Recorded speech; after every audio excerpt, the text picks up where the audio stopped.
commemorating the Nakba. People all over the U.S. and indeed throughout the world expressed their outrage when George Floyd's and Breonna Taylor's lives were extinguished by racist police violence. We know that shortly after these murders occurred, Ahmad Erekat was shot down on his sister's wedding day at a checkpoint between Bethlehem and Abu Dis outside of occupied East Jerusalem. This was clearly a state-sanctioned execution that we now recognize as a harbinger of the current violent assaults on Palestinians in East Jerusalem and Gaza, where over 100 people, including children, have already been killed. This is unconscionable. In 2011, I had the opportunity to visit Sheikh Jarrah with a delegation of indigenous and women of color activists, scholars, and artists. We talked with a Palestinian family who had been evicted from their home where they had lived for many decades. Jewish settlers had moved into the main rooms of their house, and they, the rightful owners, were relegated to a small area in the back of the house. Progressive Jews were conducting demonstrations every week to protest the eviction of Palestinians from their homes. What we witnessed 10 years ago is now happening on a much larger and more threatening scale.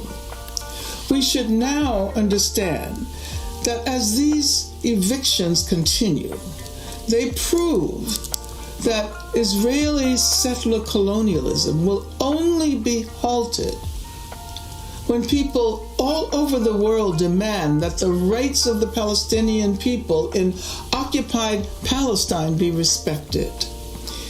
Here in the U.S., we must make our demands for justice in Palestine resonate as powerfully as our demands for an end to racist police violence. Stop the evictions, stop the demolitions, stop the bombing, and end the occupation. Justice for Palestine. That's Professor Angela Davis. She and our guest, Noura Erakat, were part of a conversation published in The Nation magazine. Was the killing of Ahmad Erakat an extrajudicial execution? And Angela referenced his death. And I wanted, Noura, for you to, if you could, because I know it is still so painful, talk about your cousin, the investigation you have done of his death at an Israeli checkpoint, and then as we begin to wrap up, put that in the larger context of what's happening today in the occupied territories. Thank you for lifting up Ahmad, Erekat. My cousin, again, he was shot at a checkpoint separating two Palestinian cities, Abu Dis and Bethlehem, on the day of his sister's wedding. He had a mechanical error in the car, shot dead 6 times above the waist in 2 seconds with his arms above his head. Left. Do you have a stream schedule of topics, or is the stream freestyle? Oh, it's a freestyle. I can't even admit to being a streamer, much less give you a schedule. On the pavement, even as the Israeli ambulance came to treat the lightly wounded Israeli soldier manning the checkpoint, refused to treat Ahmad. His body was not moved. The Israeli army also refused to allow Palestinian ambulance to treat him. The car was compounded. There was no autopsy conducted on his body, and he remains in an Israeli refrigerator at Tel Aviv University, held hostage to punish the family as well as other Palestinians in a sign that even after death, they will be treated cruelly. He is one of 62 Palestinians held in this way in response to our advocacy to just get the body back. That included the forensic architecture investigation that demonstrated scene by scene that Ahmad was probably decelerating, far from accelerating, was decelerating as the car comes out of control. In response to mobilizing the Erekat family across the United States who have also sought refuge here, 6 senators we asked to intervene on the family's behalf with the Israeli government. In response, Defense Minister Benny Gantz became more cruel and said not only would they not release the body, but that they would dig up Palestinian bodies accused of participating in resistance activities to hold them hostage as well. The way that this fits within the larger frame has to do with Israel's expanding use of force. We have to be careful when we're calling for international law and to describe what Israel is doing as war crimes, because Israel's work is also in the battle of changing what the law means. It is shrinking who counts as a Palestinian civilian. It regards Palestinians as already always being a threat until proven innocent. All Palestinians are deemed a threat for their mere existence. And that is precisely what sentiment that teacher was reflecting in his support and defense of Israeli people seeing the mere sight of a Palestinian flag that invokes violence or threats to one's autonomy, that leads to feeling that the only response to Palestine is violence. And that's not normal. That shows that the oppressor feels as though they can enforce violence at any turn, right? They feel so inclined to use their state-backed power to inflict violence that's projection in what do you mean? In any way that they see fit. Cults teach their kids to cry. Cults teach their kids to cry.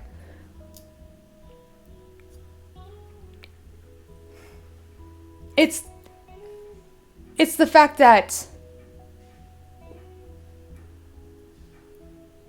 Israeli forces do take severe action against Palestinian people because they think, by default, Palestinians are terrorists. They're bad.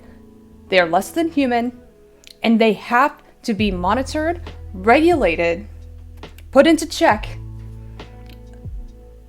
in order to preserve the sanctity of the Israeli government,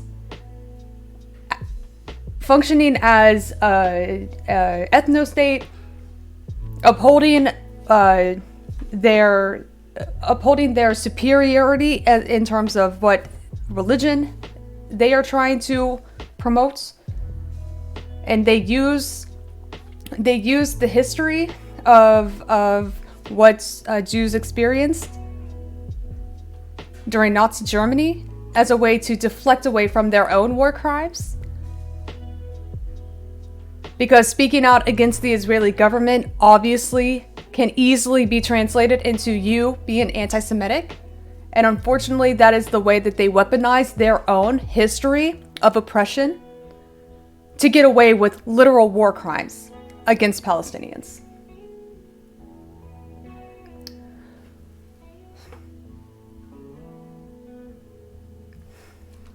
People, hey, this person gets it. Oh, that's me.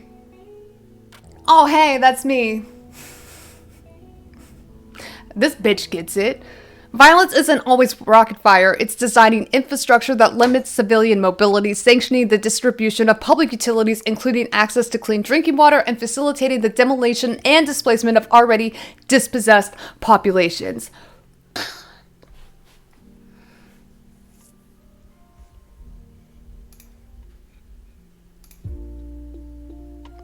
I think my apple fruit is... Hey, don't be mean. What the fuck is that first reply? Wait. Don't be mean.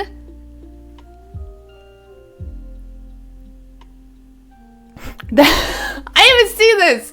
Wait a minute. That is a form of cruelty, but violence has a specific definition that does not apply here.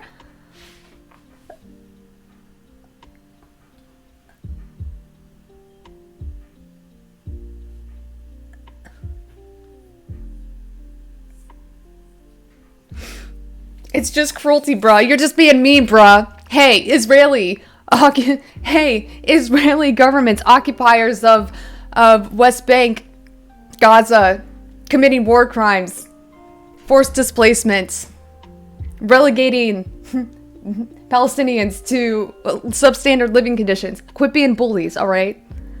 Are you talking about black people across America in that tweet? I'm talking about anyone. Killing people is not violence, bruh. No, I think this person's serious. I think this person is serious.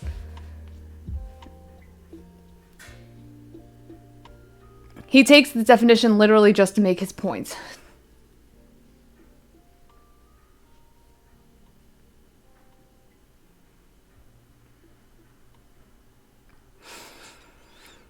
It's just funny because, like, okay, so what do you call this? Like, what do you call this? What would be the proper word that fits the description of literally all of the things that come after the sentence violence isn't always rocket fire? Like, what would be the most appropriate term to use here? I dropped a fascinating doc and React channel on an Israeli architect who studied the hostile nature. Oh yeah, we watched it. And challenging the Zionist settler colonial mythology, cares about the violence during these spectacular moments. If you really, really, sincerely care about the violence, you must place sanctions on Israel. You must demilitarize Israel. You must force Israel to sign the non-nuclear proliferation treaty. You must hold Israel to account. Otherwise, you are only asking Palestinians to die quietly. I want to go now to Gidon Levy in Tel Aviv. As you listen to Noura Erakat, what's this? Your latest piece in Haaretz, a pampered Israel carries out violence because it can. If the U.S., if Bernie Sanders and Alexandria Ocasio-Cortez, the first Palestinian-American Congresswoman Rashida Tlaib, succeeded in stopping the expediting of $735 million of precision-guided weapons to Israel, would this have an effect? Or Senator Sanders calling for a ceasefire? What kind of impact does this have on Israeli society? Do you think this could stop the bloodshed? Does it look bad? Let me tell you, Amy, that if there would have been an administration, American administration, who would like not only to stop this violence, but to put an end to the occupation, it could do so within months. The problem is that we never faced an administration who was really decisive or was really caring about the continuance of the status quo. You know, Biden is now labeled as Israel as a hostile president. This war, Joe Biden is signed on this war quite a lot, because if it would be a decisive American president, he would put an end to it at once. Don't forget that Israel is so dependent on the United States, politically, militarily, and financially. I'm assuming that's ranch or blue cheese. But Israel learned that the United States is in its pocket, that the support is unconditional. Jesus, I'm assuming y'all don't know what an apple fritter is, maybe? This is an apple fritter, and I just topped it with frosting that I made.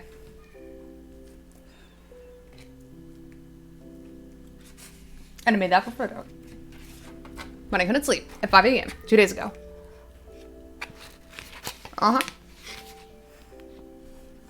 Apple fritter with ranch, ew.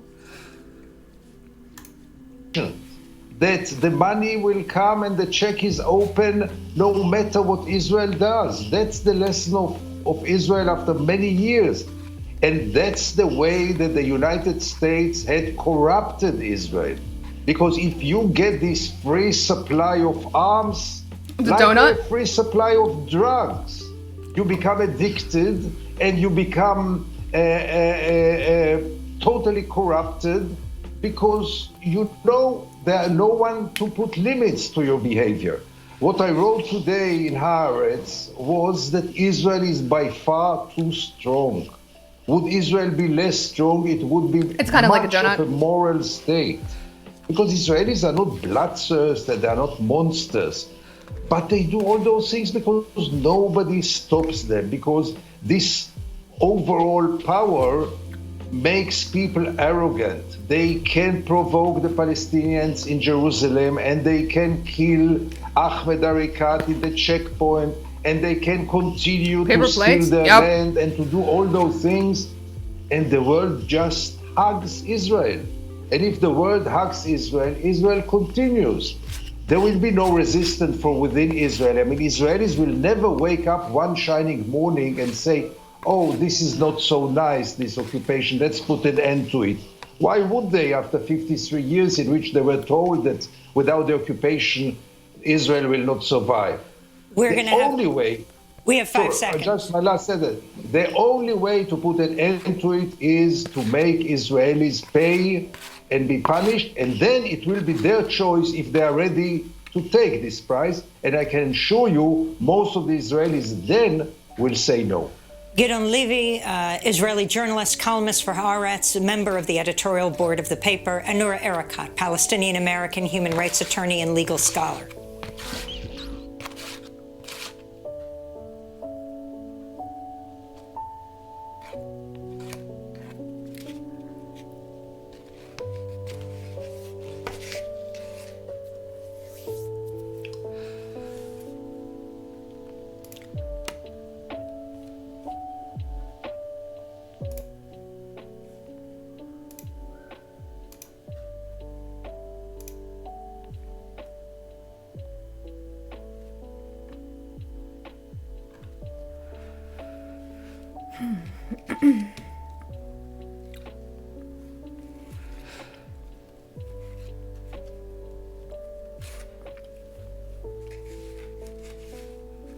Interesting.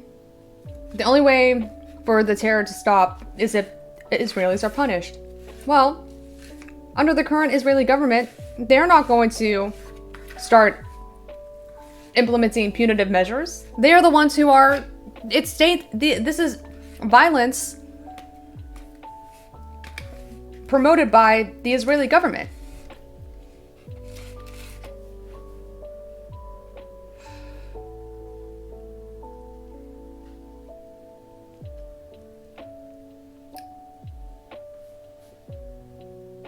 All the Palestinians can take a flight to the US and problem solved?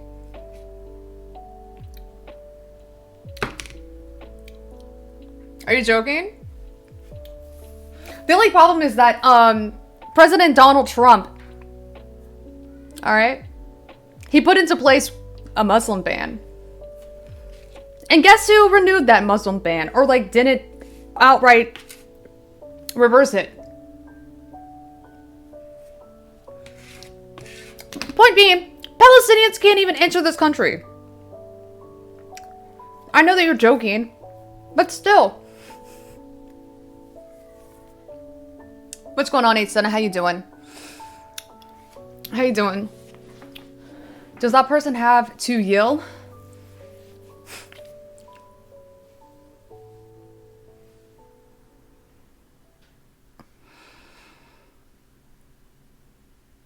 I didn't know that they can't enter. Yeah, there's literally like a Muslim ban.